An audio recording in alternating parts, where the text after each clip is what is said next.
Alright, ladies and gentlemen, we are back, JP the Third, VNsNow.com, and we've got Sable's Grimoire for you. This is one of the longer demos I played. For the last month and a half, I'd say. Most of the demos I've played have been wrapped up within 5 episodes or so. This is the 7th. This is almost, this is almost going into full-length game territory as far as English visual novels are concerned, but nevertheless, we shall carry on until the end. And, I'm not going into the darker part of that statement. Instead, I'm going to go into the game. Once our second class of the day has come to an end, I make my way to the cafeteria for lunch. This break is supposed to last for 45 minutes, so my aim is to eat, walk around the campus a little more, and pray that the food digests before my practical lessons begin.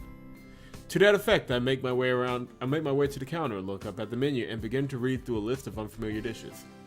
I know that most of these dishes are supposed to be for demi-humans, but I am kind of curious to see what they're like. I mean, deep-fried goat horn, mammoth tail, dragon tongue?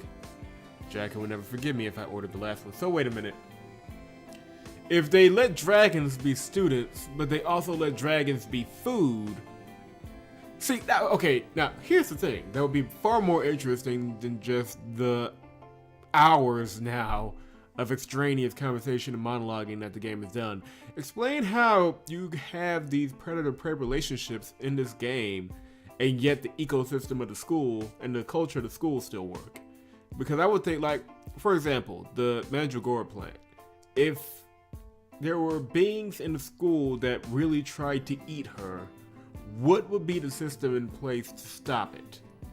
Or apparently you can have dragon as food in this world.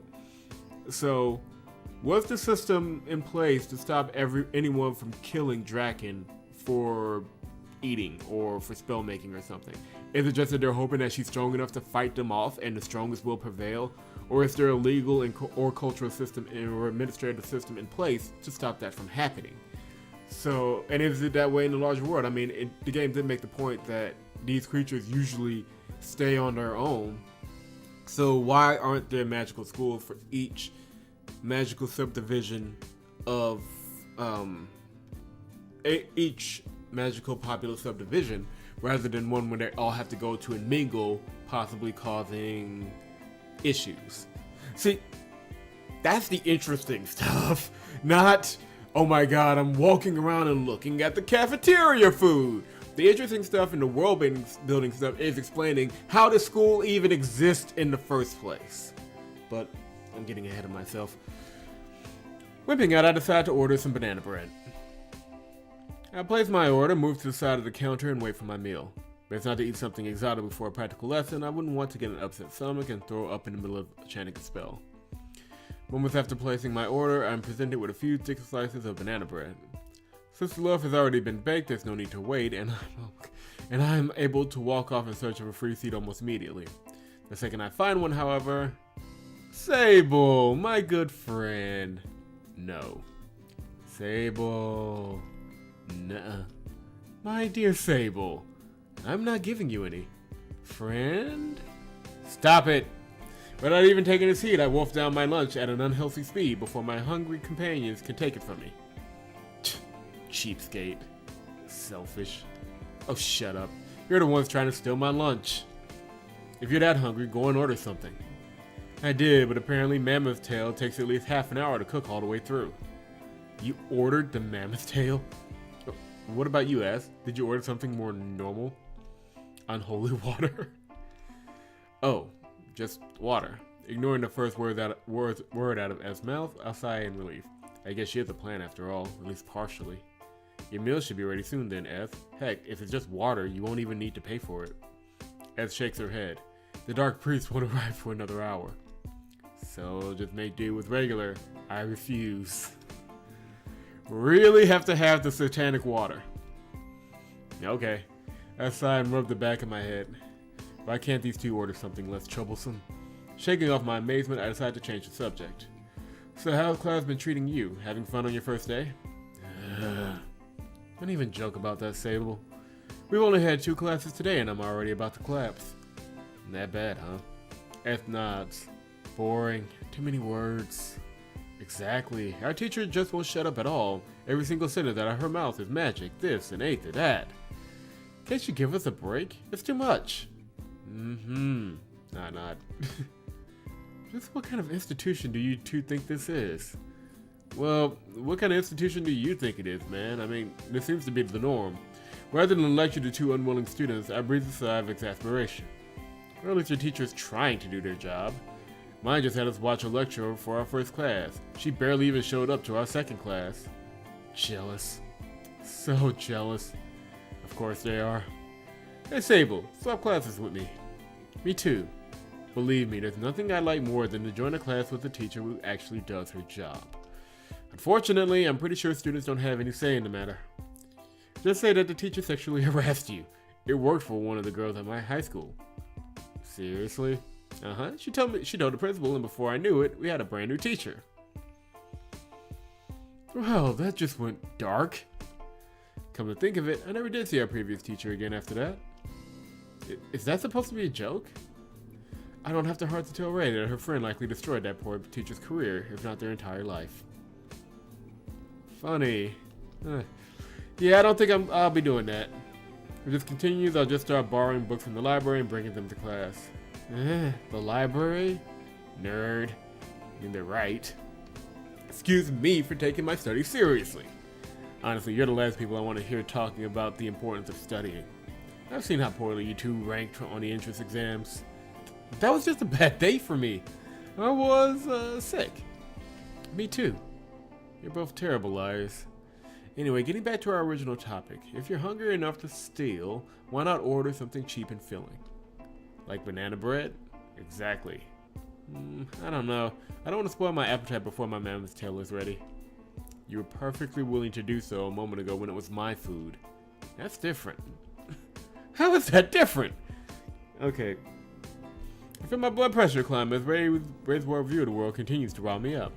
Forget it. Have fun waiting on your needlessly extravagant food. I'm going to go walk around a bit before my next class. Don't go. Stay. No can do. I have a practical lesson next, so sitting around here talking is out of the question. See ya. Without waiting for my companions to reply, Oh, no you don't. Stay. What the? Before I can escape, Ray and S cuts me off. You two. Look, I'll come back after I walk around for a bit, okay? So just let me be on my own way. Ray narrows his eyes. You're gonna run away again. Am not. Liar. How unreliable. If that's how you're going to be, then a smirk appears on Ray's face. But as she's about to say, I have a feeling that I'm not going to like it. So this is Sable's room, huh? Big. I keep telling you, there's nothing special about my room. It's the same size and configuration as every other room here. Oh, I guess it is. Not mine. Really?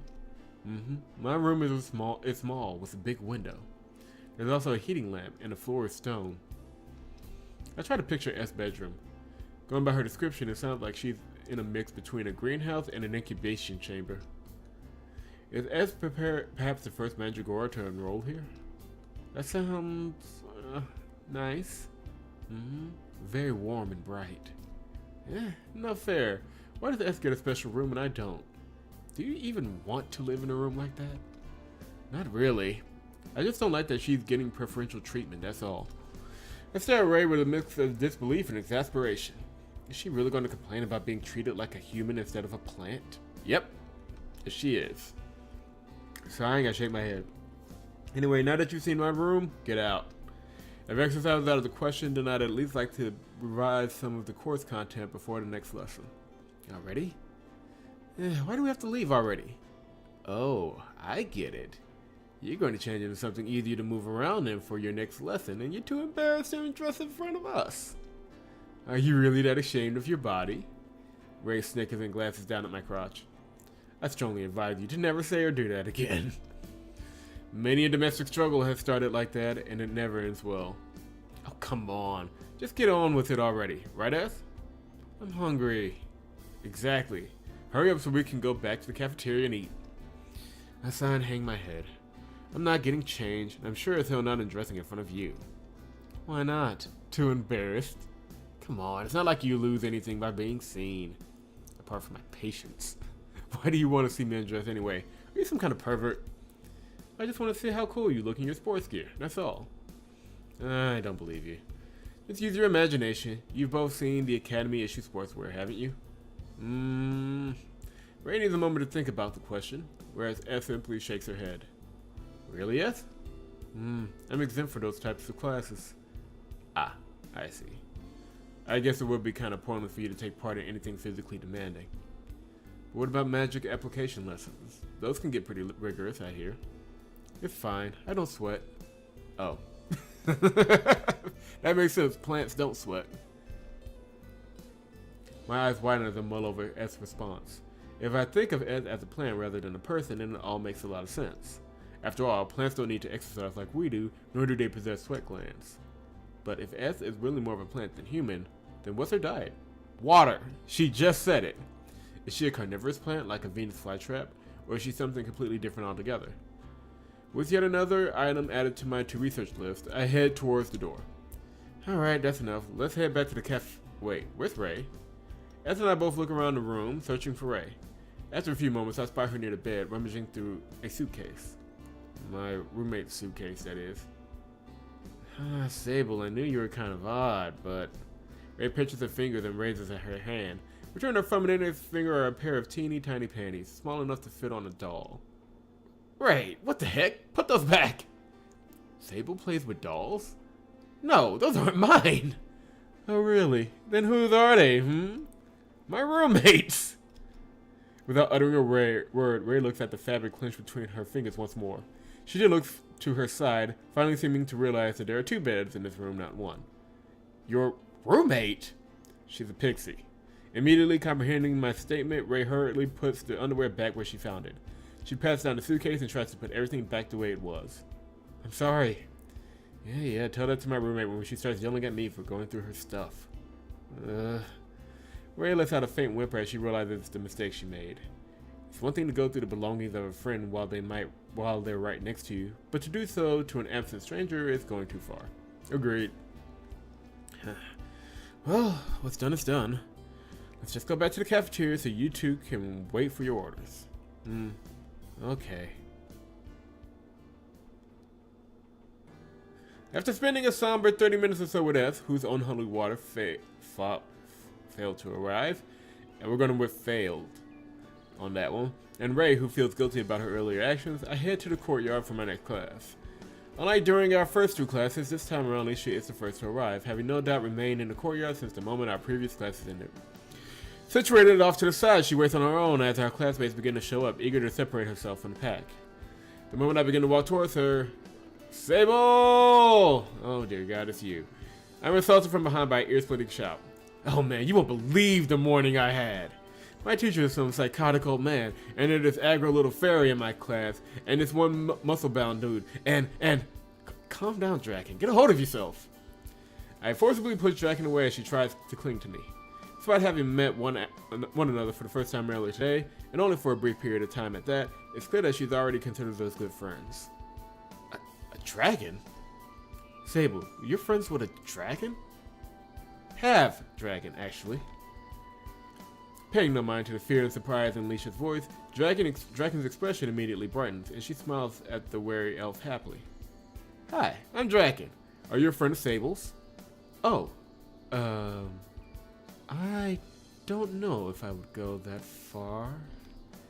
So you aren't friends? I didn't say that. Then which is it?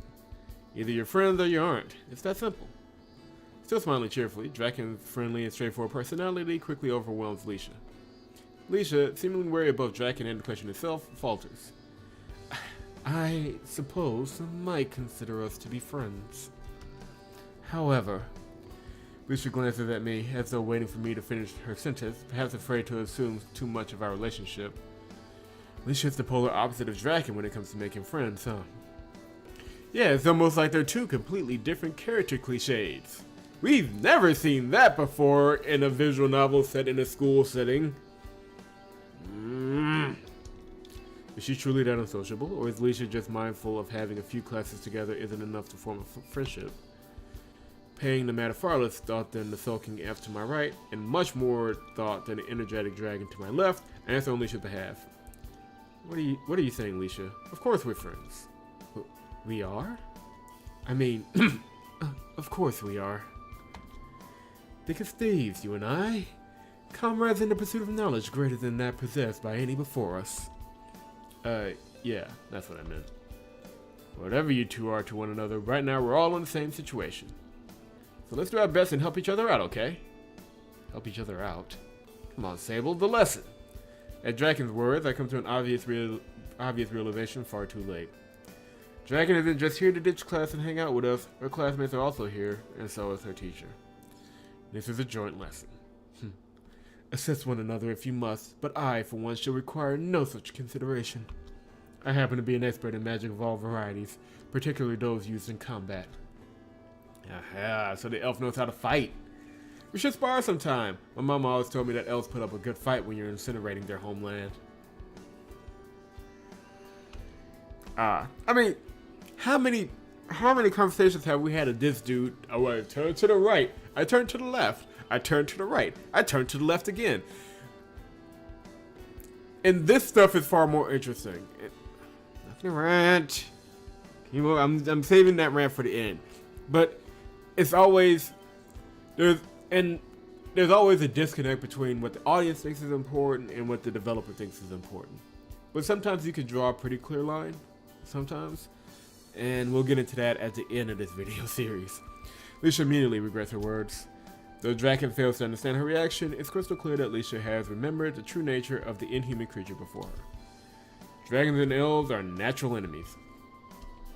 The former have wiped out countless clans of the latter, slaughtering them all indiscriminately. I wouldn't blame Leisha if she wanted nothing to do with the naive girl beside her. Then why are you both here? So, joint lessons, huh? Wow, I can't wait. This is going to be exciting. I know, right? Yeah.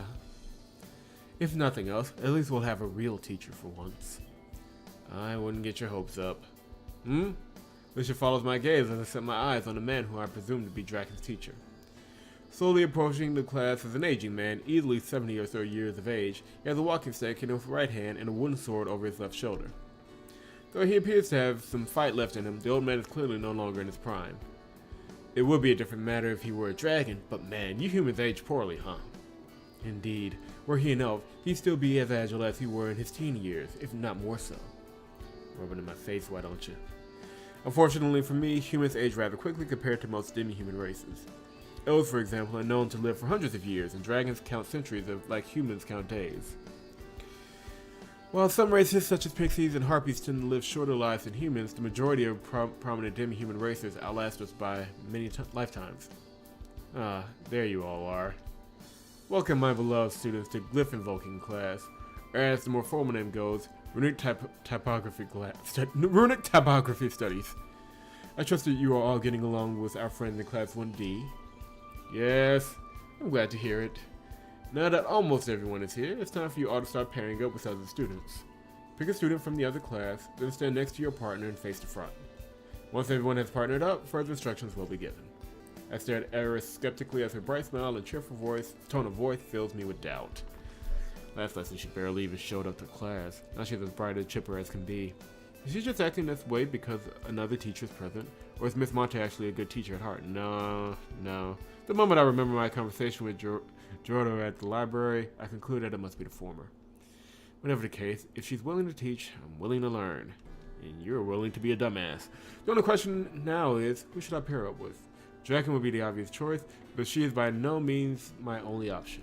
Despite being in a panic when we met up, Draken clearly stated that there was an aggro little fairy in her class. Assuming that she was aggro precisely because Draken called her a fairy, I figured there's a good chance that she was talking about ticks. It's not like I need to pair with either one of them. There's an entire class of students here. Any one of them would likely be less troublesome. Or they could be even worse, for all I know. Draken and ticks might be the most serious students in their class. Honestly, I think the likelihood of that being true is rather low, but you never know. Okay, so here's what we'll do. We'll put a pin in it here.